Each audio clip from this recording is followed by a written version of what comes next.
ניצבים היום כולכם לפני השם. בתחילת פרשת ניצבים מסופר כי משה מכנס את העם כולו. משה מסביר שמציאות העמים שסביב לעם ישראל עלולה להשפיע עליהם לרעה, ולהוליכם בדרכי הגויים.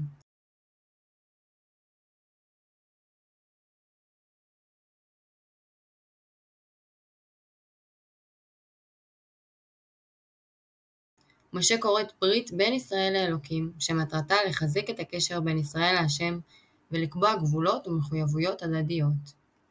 ואכן, אם חלילה יפר עם ישראל את הברית, אפילו יוכלו לומר כי צרת ישראל הגיעה אליהם, בגלל הפרה זו של ברית השם. למרות העונשים והגלות שיבואו עקב הפרת הברית, יזכרו בני ישראל בהשם, ותתחזק אהבתם ואמונתם בו בתשובה שלמה. אז יחון אותם השם, יקבץ אותם מכל מקומות גלותם, ויביאם שוב לארץ ישראל. הברית והאהבה שבין השם לעם תתחזק. כל הקללות והאסונות יחולו על ראש אויבי ישראל. התורה ומצוותיה ניתנות לעם ישראל לבחירתו החופשית.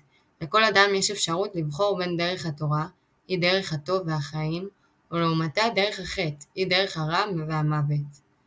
בכוחו של האדם לבחור בדרך הטוב. אם אכן כך יבחר, יזכה לכל ברכות השם.